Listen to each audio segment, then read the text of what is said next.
someone I knew that I trusted, like, I put money in and said, this is gonna hit, and you ain't gonna have to work for 10 years. Do you know what I'm saying? That's when I said, you know what? It's all good being like playing it safe and everything, but if this person who I know knows what they're doing is saying that, and there's always a chance something go wrong. Of course. But if they're saying that, just take the damn risk. Like I know it's on the side. It's going to be very. But in that instance, would you also do your due diligence? Alright, so before you start investing, here are the top things you need to consider, and this is on page 37. So the amount, how much money do you have available? Liquidity needs. When it comes to investing, liquidity is all about how quickly you can convert your investment back into cash if or when needed. Time horizon. How long can you leave the money invested before you will need it? Structure. What is the most tax efficient way of investing your money? There are several ways of investing money that benefit from a more favourable tax treatment. Some examples are ISA, pension, back in a startup business, dependent on the risk appetite, and that's on page 37 and 38. How risk averse are you in regards to investing? Yeah, I will never put in money that if it all went tomorrow, I'll be like, shit, I'm going to be homeless, or shit, I can't feed my family. Do you know what I'm saying? Yeah, so I'm quite risk averse. Unless... Got low to medium, high, I would say low to medium. Unless, like... I would only put in an amount that, like, I'll be like, I lost all that money if, like, someone I knew that I trusted, like, I put money in and said, this is going to hit, and you ain't going to have to work for 10 years. Do you know what I'm saying? That's when I said, you know what? It's all good being, like, playing it safe and everything, but if this person who I know knows what they're doing is saying that, and there's always a chance something go wrong. Of course. But if they're saying that, just take the damn risk. Like I know it's on the side. It's going to be very. But in that instance, would you also do your due diligence? I don't know French. I'll be honest. I might just follow that person's lead. I don't know if I'll do my own due diligence. I might have a quick check, but if I don't really understand what I'm looking at, it might just be like, do you know what? I've seen you do this before. You're backing up your way with your own money. Fuck it, like I'm just gonna try a thing, and I just have to take this one on the chin if it doesn't work out. I would never put at risk like my home, my family, but might put them out and say, boy, I want half of that money. You know? Yeah, I hear it. But at the same time, it's like it could be a one in a lifetime type of thing. So then I think I would consider. I was gonna say it's not even on the same scale, but like sometimes like, I'm not really a man that gambles. Like that would do the what's the thing called? You have 14 accumulate. I don't do all that, right? But say like a £1 grand nationals on once a year. I'm a man that actually say, do you know what? I'm putting £70, £80, £100 on some horses today, and just get that gone.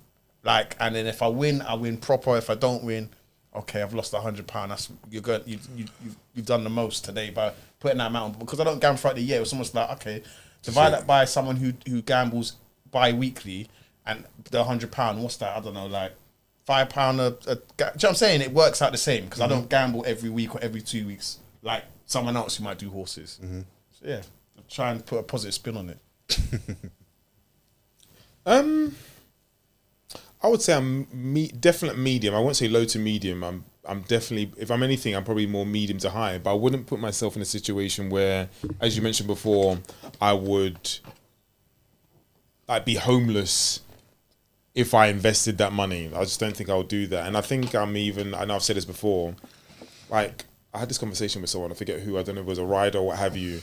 I just don't think at the moment I would invest in, I don't want to say someone else or something else, such as like maybe a startup business, because at this moment in time, I'm probably questioning why a lot of people are not betting on themselves in regards to, do you know what I mean? Yeah, that's just my anyway, I've got a number of different things going on, but I'm more so comfortable at this moment in time betting on myself, and I just feel it's going to provide more reward.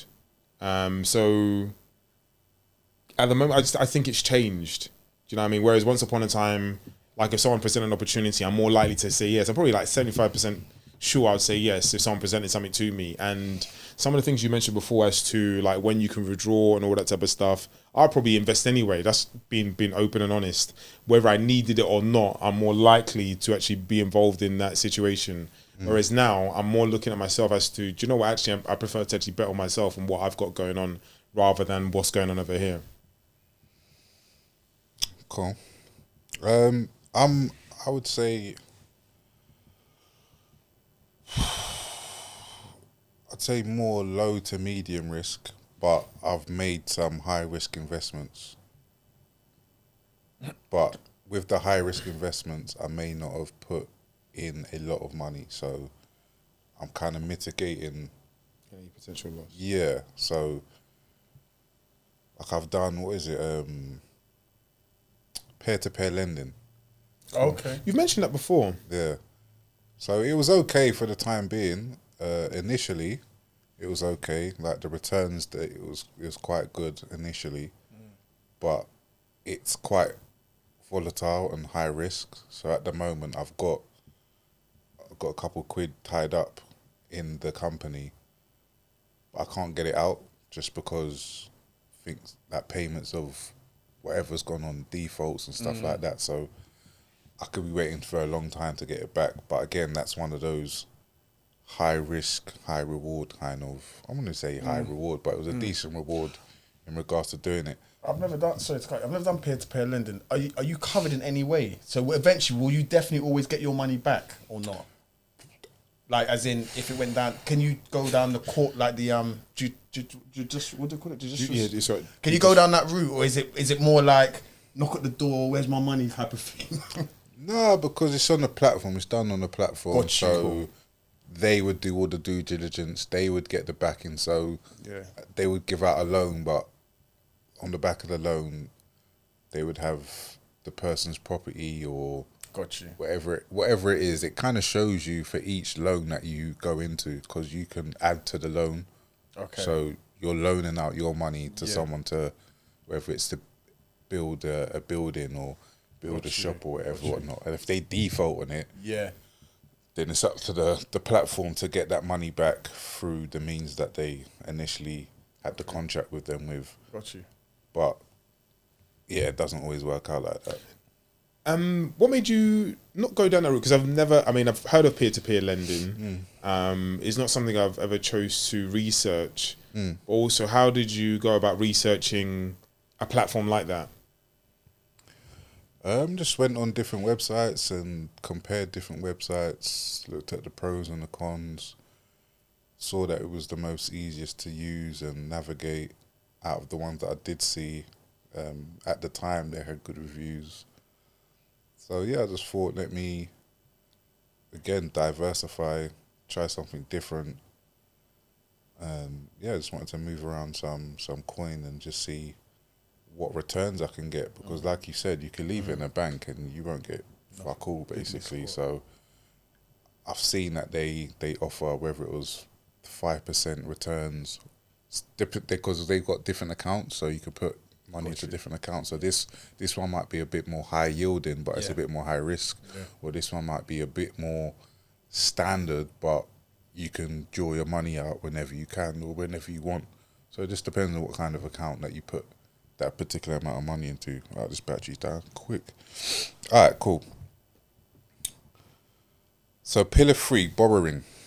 Not all debt is bad debt. The public perception of borrowing money is that it is equivalent to tying an anchor around your legs and diving into the ocean. However, the more financially sophisticated you become, the more you'll appreciate the benefits of being able to borrow money and perhaps use it as leverage.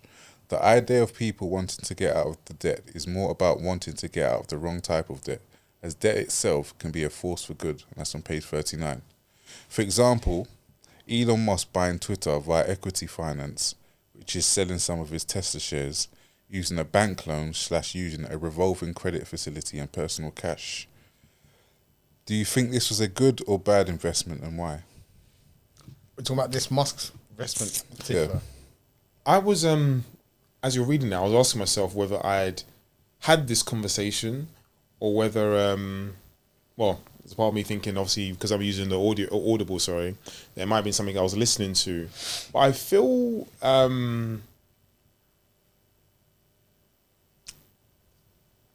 want to say, because now I know he's going down the avenue of now beginning to pay creators. So I can only make an assumption that like Twitter is bringing in, or X, sorry, is bringing in some form of revenue to which that now can be a possibility, because I don't think that was a possibility before, where they can pay creators such as, I think you can do on Instagram actually, I don't know if they pay creators, but on TikTok I know they pay creators. So I would say yes, I think, yeah, just an observation. Yeah, I'm probably making an assumption rather than a real calculated guess, but I would like to believe that it will pay dividend for him. Maybe based on things with Tesla, sorry.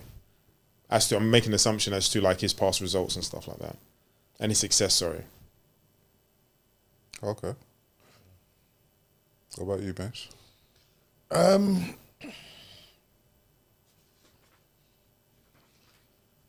Right. So I think it was a real. Right. I don't know how you put a value on data, because essentially what he's brought is a platform where he can communicate, or there's means of communication to, I don't know how many users are on there, what the users were, but to millions of users worldwide, right? And and he, being the owner, can kind of control the narrative he wants to spin and influence the people on that platform. I think that's quite priceless to have that database, right? In terms of, but from a business perspective, as you've kind of noted, how does he then, in essence, get that money back? Because he hasn't used his own money, as it says in the book, but he has to somehow get that money back to people or the organizations he's borrowed the money from. So I think for him, it's probably a great investment, because it's data, and data is what's kind of driving everything now. Like having people's data, having the ability to communicate with a platform or a wide variety of people across the world, to kind of portray any narrative you want to so many millions around the world. He's got other businesses he can angle through to X now. He's now part of Trump's administration, which is, I'm assuming, will help no end on the platform X. So it's probably a fantastic investment on his part in terms of the data side. I think now it's like, why there's money that's gone into buying this. You're not going to put all that money in unless there's a way to explore getting an output in terms of money back that will make it worthwhile. So I'm assuming that's what's being explored with things you said and other ways. In terms of the investment, in terms of the data and extrapolating that data in terms of the users, and in terms of being able to communicate a message on a platform, on a social media platform, which has the notoriety that formerly known as Twitter does have, I think it's a fantastic investment from that sense. The money side, I can't really comment on. Fair enough. I think it's a great investment. But I think we speak a lot about media and the narrative that media portrays. So to have a hand in it and to be able to dictate, like you said, not just what people say, but what gets said and how it gets said. And it's a platform that it would seem that a lot of people can express whatever they feel to express and not be shut down by the powers that be. So I think in that sense, it's almost like a beacon of,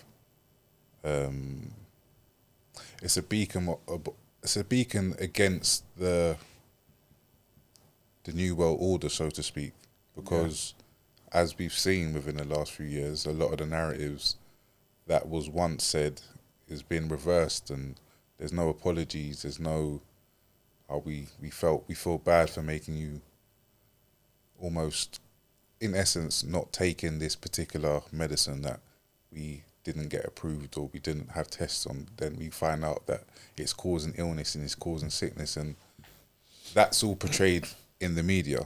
So now there's a platform where things can be put out and it's not going to be quashed because it's not in line with the rest of the media. I think that's a great investment. even if it doesn't make him a profit, he's got other businesses that can make him a profit. So for him personally, it's not really an issue. I think it was more a moral decision that he made and made a stand. So no, I respect him for the moves he made in that regards. In regards to it from a business side, I don't have too much notion on how these social medias make money, but I'm assuming that there's always going to be people that want to promote their products on his platform. So Advertisement. he's going to make money from advertising in the long run. It may not be profitable here and now, but I'm sure he's a very smart guy, so I'm sure he'll work out some way to do it.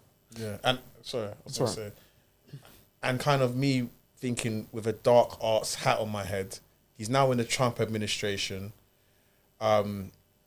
He probably knows some powerful figures, so there might be some backhanders, maybe potentially, maybe not, whereby if they want a certain message portrayed out there, they can use a platform like that, which goes out to millions of customers. Yeah, man, that's the media. That's the media in itself. Yeah.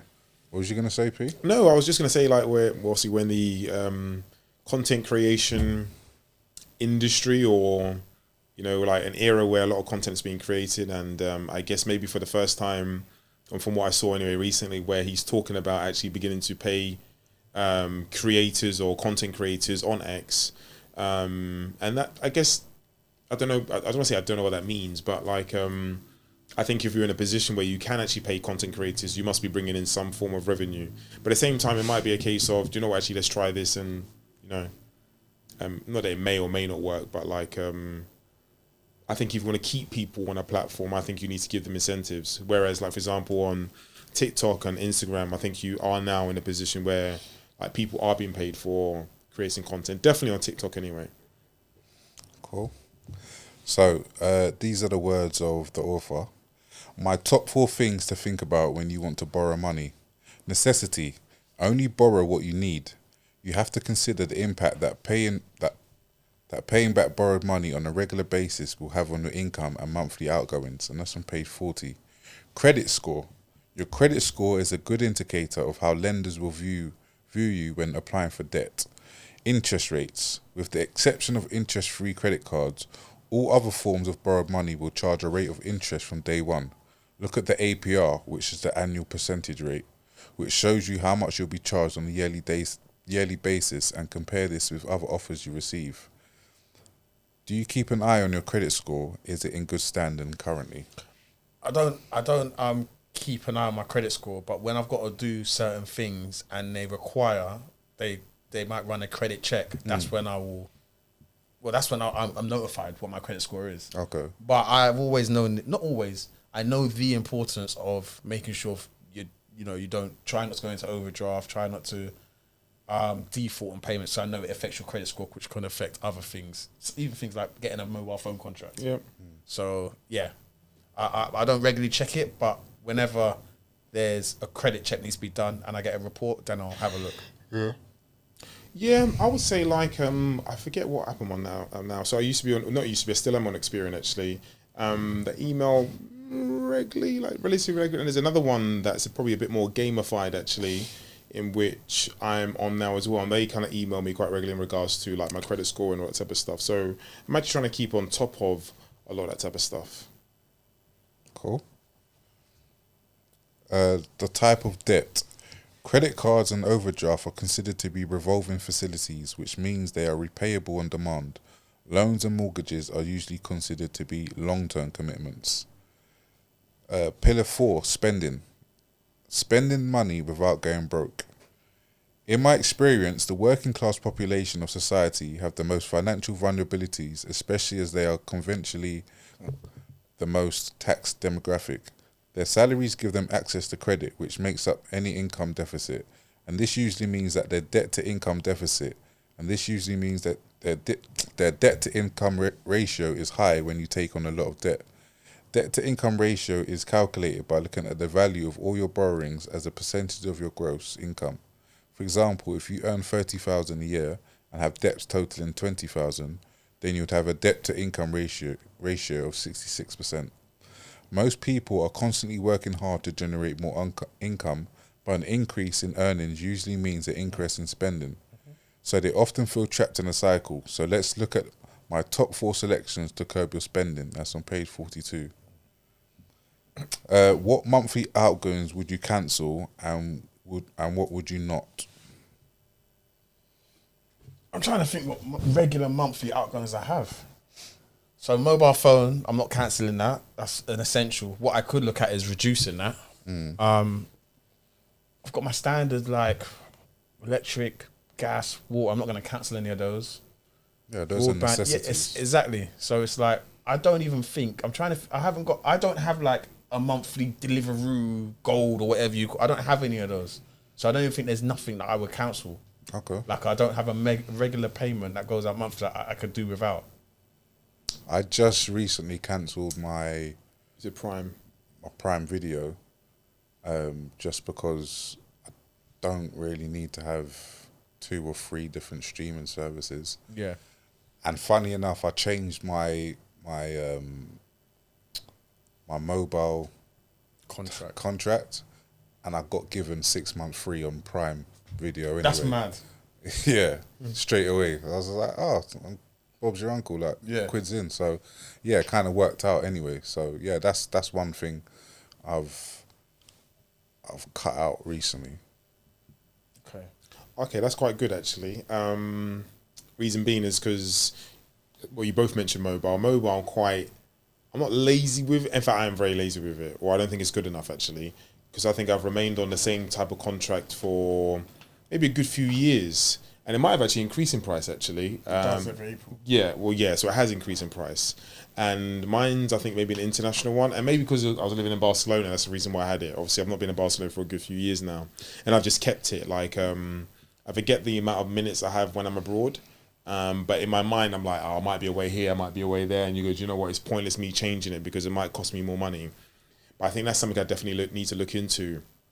Prime, I thought about that, as you mentioned it in some respect, but we're definitely, when you said you got 6 months free, I thought, we're definitely looking into that. All right. I ordered something on Amazon today, not really small, like £3-4, but like, it goes back to what I said previously. Like, I just feel like you never know when you need something, maybe the following day. But I don't watch nothing on it. Do you know what I mean? I just use it for its delivery service. Audible, although we do the podcast, what I've realized, I've got like 6-7 credits. Like, so clearly I'm not using it as much as I should be. Do you know what I mean? I saw that again. I think it must have renewed very recently. So I'm beginning to question that. You know what I mean? Why am I not fully engaged in using Audible as like maybe once upon a time? I used to get, there you go. I used to get through books quite quickly on Audible, but I'm not doing that as much as I would do previously. So they're probably the 2-3 things that come to mind. There was something else actually I felt I was going to say, but they're the 2-3: mobile, Audible, Prime. Yeah. I think that's it. Yeah, I think that's it. But actually, I mean, this might not be in the same sort of thing. Actually, I feel I'm spending a lot of money on. You mentioned Deliveroo. I'm not doing Deliveroo and all that type of stuff, but I feel I'm beginning to spend a lot of money outside of my day to day, and I feel I need to curb that. I mean, today alone, shit. Oh, I did mention, what would you not cancel? What I wouldn't cancel is the gym membership. What would I not cancel? I don't have like loads and loads of subscriptions. Like, gym is massive. I'm not with a gym at this moment in time, but gym is massive. You're not with a gym, boy. Hope you're not with a gym. What's I gonna say? So what do you mean by that? Well, tell me, cowboy. But what I was gonna say is, so this is not a monthly subscription, but yeah, similar to self. Football, I pay £40 every 8 weeks. I wouldn't cancel that. Okay, but it's not a membership like that. It's just. But it's a regular outgoing. It's a regular outgoing. Yeah. I wouldn't cancel that. Okay, good. Health is wealth. Oh no, I think I said my I forget what I said. I'll answer the question anyway. Cool. So going back to the 4 principles, spend less than you earn. This is a tendency to increase your expenditure to match your income.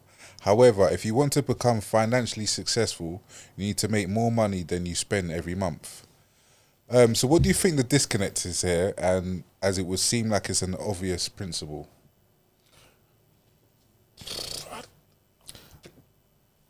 People got deeper pockets than people. No, what's the saying? What's the saying where you go? Anyway, I know what you're referring to. champagne taste and water pocket. I don't know, bro. Yeah, I get the point. You've mentioned this often. We're in this consumerist society. There's so much, all this social media. There's so much influence and so much. Click me here, buy me here, do this here. People just want it all now. Can't delay gratification. They're living off beans and toast for the last 10 days in the month. I think that's insane, by the way. I mean, I know there's disconnect. You used to see that in uni all the time, still. And people don't grow out of that. That's the problem. One thing in uni is another thing 20 years later. Yeah, that's true. Nah, if you got your no, I'm being dead serious. Like, I mean, I would I'm not even gonna put myself in that place where I'm gonna say I'm bad. Do you know what I mean? But I'm never putting myself in a situation where I'm eating beans on toast for the next few days because I'm spending money on clothes. Nothing wrong with beans and toast, by the way. No, I was actually gonna say that, by the way. Yeah. So I've got no problem. But if you're eating, when we're using the term beans on toast, you're rationing or forced to have meals. I have meals repeatedly, but anyway, I don't need to explain myself. I think if you're putting yourself in that situation where you're having to curb your spending on what you can buy to eat, that's a serious problem. That's a very serious problem. I don't think I'm doing anything along those lines. I wouldn't be doing anything along those lines. But why do people because like we said, it's an obvious thing not to spend more than you earn, but yet it's at the same time it's hard to do that. And I say it's hard because we're always being demanded to buy something, whether it's, and especially if you've got children as well, it's 10 times harder because they may not really understand the notion of money per se. But as functioning adults, just in general, whether you're single with a partner, it's very hard to almost delay gratification and avoid, because at the end of the day, a lot of these shops they use science behind the way they put things in the supermarket, and it makes you want to buy things. Sometimes you go into the shop, like we all do, you all go into the shop thinking I'm gonna buy these 1 or 2 items and come out with a bag for the stuff that you don't need, but yet we continuously do it and we're aware of it, but yet we still do it. So what do you think the disconnect is, or is that just something that is human nature or has become human nature? Well, there's a couple of things. I mean, speaking to that, obviously we were talking about on the way in as to like wanting a better life in some respect. And I was saying earlier today that I was with a rider who's from Cape Town, and she just wanted a better life for herself, so she decided to move. She lived in the States at one given point in time, lived in France actually at one given point in time, and she just always wanted something different. She just felt she couldn't really live in the States. It really wasn't for her. And I think living in the UK and speaking specifically to the UK, I feel like whether it's seasonal or whether it's our lifestyle, I think we have this thing where like we need something to kind of like perk us up, you know? I mean, even back down to even like seasonal. What's it called? Seasonal. There's a thing called seasonal something. Seasonal depression. SAD. That's what. SAD. Oh, is that what it's called? SAD. Yeah. Okay, yeah. So that's the acronym, but I can't. Seasonal. Something. Do you know what I mean? Like you want something to kind of like perk you up. Do you know what I mean? And I can totally understand why people not even fall for it. I can understand why people. I was going to use the word fall for it again. I can see why people buy things to kind of like make them happy. I mean, I've been there myself. Do you know what I mean? As to that. So, anyway, I've been there myself. But one thing I didn't want to ignore actually was the fact that actually we're living in a cost of living crisis where actually it's quite easy to say, why are we spending money here, there, and everywhere? Where actually inflation, this, that, and the third, and actually, you know, some people I don't know what the average wages in London or even the UK, but just say 30 or 40,000 a year. With the way things have inflated, etc., not everybody has the means to pay for all those things and more. So I guess maybe both sides of the argument. Yeah. And even back to just wanting to be happy. Do you know what I mean? I think you can find yourself in this situation where you're constantly running around paying bills, this, that, and the third. And I think if you haven't got enough time, or if you're not, you mentioned something previously as well, where you talking about you pay yourself first. That's always been like a mantra for like, me first, you later. All right, always me first, you later, and not everybody necessarily thinks like that. I'm not saying I have an upmanship on anybody else, but some people don't even have a choice. Do you know what I mean? You got to pay for this, and this, and then you're lost. Do you know what I mean? And if you're constantly in that state or that situation where you're constantly having to do that, you need something to lift you up. So when you are going into your supermarket and the aisles are positioned in such a way where you get to the checkout and your Mars bar, your Snickers, the this, the that, the third are positioned there, you want something. Do you know, when I get home, have my, I don't know if a tea or hot chocolate is your thing, and you got a chocolate there in the aisle, you might pick it up and you go, do you know what, actually that's going to be my thing for the day, that's going to make me happy. Yeah, nice, well said. All right, so the next principle: spend less than you earn. There is a tendency to increase your expenditure to match your income. Actually, no, I just done that one, sorry. Keep your money longer. This can be seen as delaying gratification. It's all about thinking through the pros and cons of big expenditure items before you buy them. How are you when delaying buying something you really want, and can you do it? Yeah, 100%. Easy peasy, bro. Yeah. Swear down, bro. I believe you. You ain't convinced me. No, bruv. I say it all the time, bruv. I'll see something new in the supermarket. You know, the supermarket is my happy place. Yeah. I'll see something in the supermarket, and I'll literally be like, as soon as you go off, I'm going to purchase you. That might not go off for a good 12 weeks. Doesn't matter. I can hold out. You still selling it in that supermarket? Perfect. You know, the only time I screwed myself, there was once a chocolate in Tesco's. And I was like, as soon as you're going off, the mofos stopped selling it, didn't they? I should have just bought it there and I never got to try the chocolate. But that's a one-off. And even I told you about the trainer situation. I'll see a nice pair. They'll be on offer in about 9 months. I can hold out. Like, easy peasy, man. Not hard. You start, the older you get to realize the essential. You just need the essentials. Everything else doesn't matter. You've seen this all play out before. Cycle. You've seen the cycle before. Wisdom, experience, it comes with age, you know? Yeah. Now I was thinking of a multitude of things. That's why I've just paused for a second. I was actually going to go back to the previous question in some respects. Like, I was chatting with one of our guys anyway in regards to he was or is letting out one of his apartments, and he was saying he was having a conversation with someone who was viewing it as to their downscaling and trying to move into his in some respect. And I was thinking, like, why isn't that a conversation? Maybe I'm being ignorant. Yeah, anyway, sorry. Maybe I'm no. Maybe I'm being ignorant, and I don't understand some of these things. But why isn't downscaling or minimizing your costs something we celebrate or encourage for other people, or for us? So I'm not even talking about black people with this, but I'm just talking about generally speaking. Because clearly, I mean, based on some of these principles, and again, I'm sure these principles are, how do I say this? I mean, they're very simple principles. Spend less, you know what I mean? You spend less, you're more likely to accumulate a lot more. Whereas we're currently a society where spending is like, yo, if you're spending, you're up, which doesn't probably even make sense. No, that don't make no sense. No, it doesn't. But I mean, like, do you see what I'm saying? Like, if you're spending, you look good. Yeah, perception. The world's about perception. Yeah, I just don't know why it's not encouraged more. Probably very, very similar to reading, actually, where like once upon a time it was something which in some respect might have been frowned upon in terms of like being a geek or being a nerd or what have you. Whereas, as we know, knowledge is power.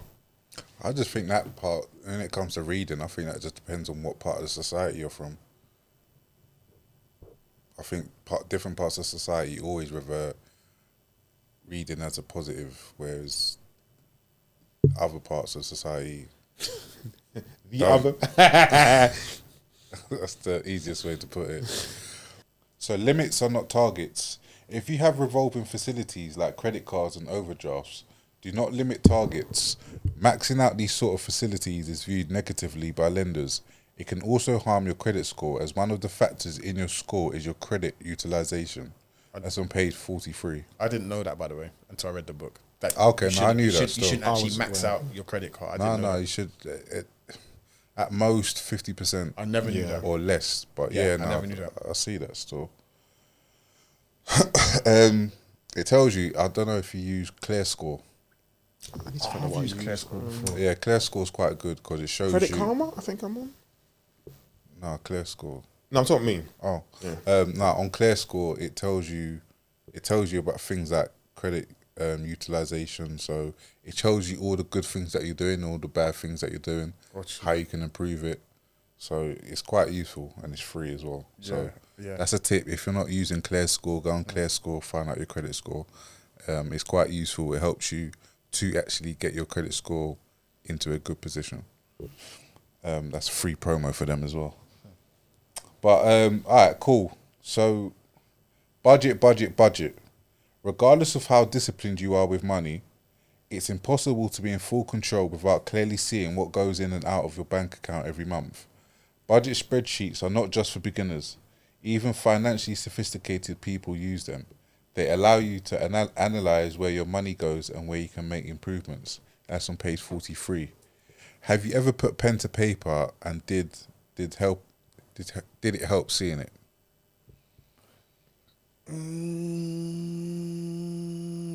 No, but my household, we do have a.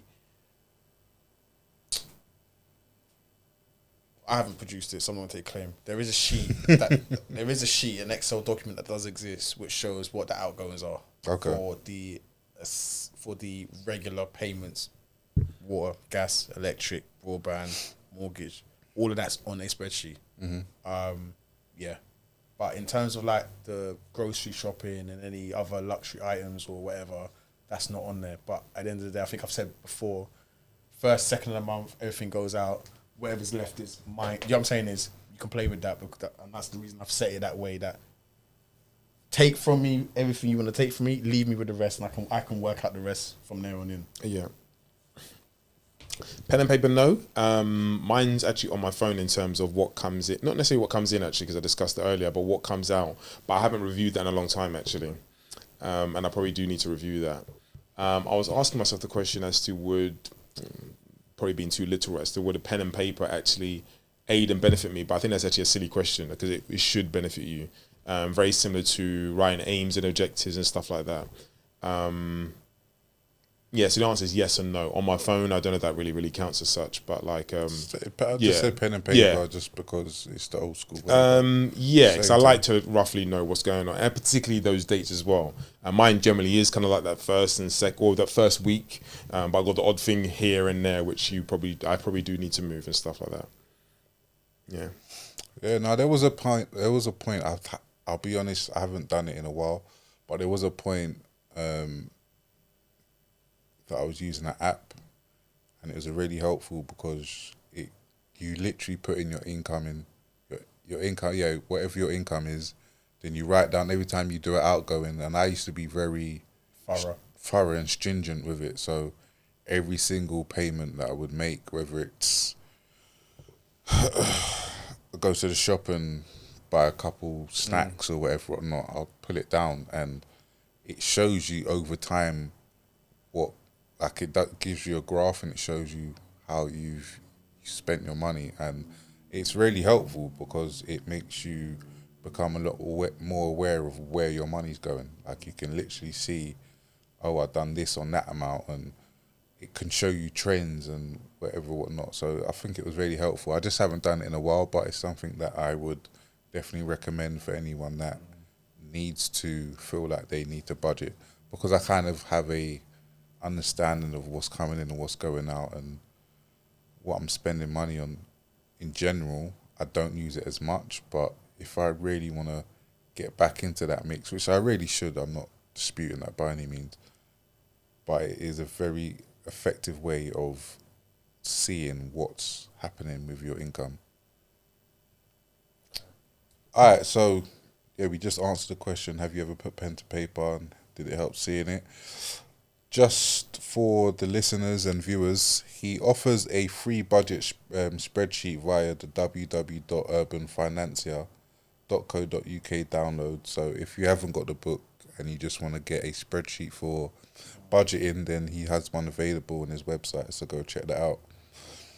So moving forward with the 4 pillars, there is a common misconception that earning more money will automatically make you better at managing it. In fact, the reverse is true. The gravity of the weak financial literacy will always pull you back, irrespective of how much money you make. Case in point, lottery winners often go broke. So the basis of becoming financially literate is more to do with your actions and less about the money itself.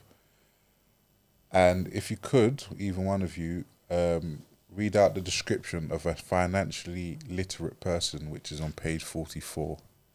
Right.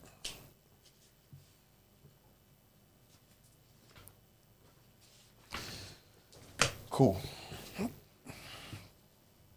44. So in summary. Yes, in summary. So, okay, so this is from the author Franklin Asante.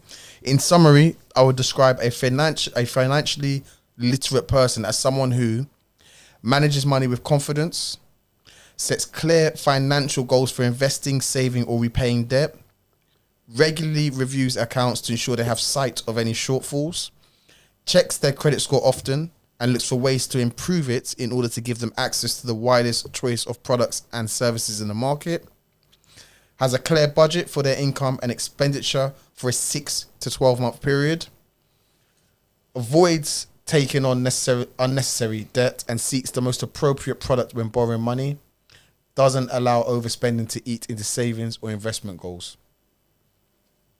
Cool. Any relation to that? Can anyone relate? I would, I'm in and out. So I think some of the things I do and some of the things I don't do. How about you, Mesh? I'm probably similar to P in that I don't think I actively do anything, but some of them are just I naturally have picked up, if that makes sense. Yeah. What I did like actually, because he's got a quiz at the end of that chapter as well, hasn't he? And that was quite what good. he was about to do now. Oh, I thought you'd wrapped up. All right, cool. Cool, we might as well go through it. Let's do it. Cool. Testing your knowledge. Yeah, cool. I done the quiz, by the way. I've done the quiz. Yeah.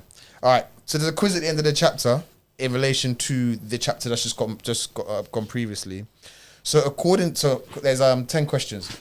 Question 1: according to research by Standard and Poor, what proportion of adults globally claim to be financially illiterate? C. Sorry, I didn't even get the options. Is it A, 2 and 3, B, 1 and 5, C, 3 and 4? C. I'm not gonna answer. We should again. go. Yeah, we should. I was gonna say we should go. So I've not done this quiz. Yeah, All right, cool. No. Oh, okay, cool. I was basing it on the fact that you bear market occur. Okay, so who's this question for? Me? No, for everyone. Yeah, but I think we should take turns All right, cool. so that he can't just jump on someone's bandwagon. These guys marking their I'm homework, joking. bro. A bear market occurs when there is a decline in the value of what percentage from previous highs? Is it 10%, 20%, or 30%? I don't even know a bear market like that. Bear market occurs when there's a decline in value. Do you want to pass this one on? No, I'm not. Oh. I'm not gonna pass it. All right. I know which one it is, and I've forgotten which one it is. I think I know which one it is, but I know which one it definitely isn't. I actually want to say C, but I don't think it is C. I might want to say B2. No, I'm messing with you. Okay, no. Previous high, percentage of the previous high. I'm gonna go. I will go C actually. I know that's wrong. A. Yeah, I thought it was A as well. I'm not gonna check. I'm pretty sure because that was my initial instinct, and I thought actually it'd be. Okay, cool. This one's for you, French. All right. Which of the following is not one of the three main functions of money? A form of exchange, a store of value, evidence of a sale. Is not evidence of a sale. C. I'm say correct. Even what? Okay, I'm gonna answer this one. What type of savings account requires a period of notice before you can access the money? A, fixed term deposit account. B, notice account. C, money market account. What type of savings account requires a period of notice? Answers in the question. Period of B. Right. 5.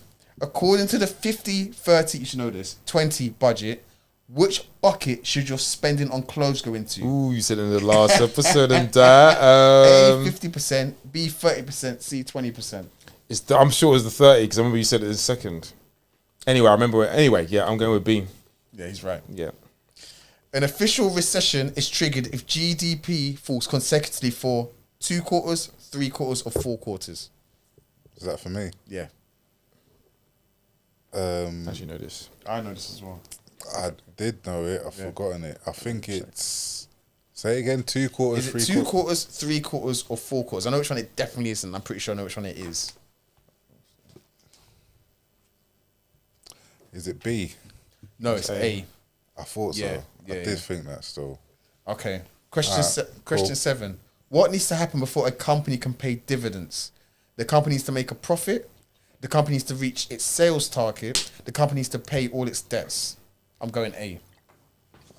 Yeah, I'm going A as well. I like to believe that anyway. You should have answered that still. You should have let B answer that, man.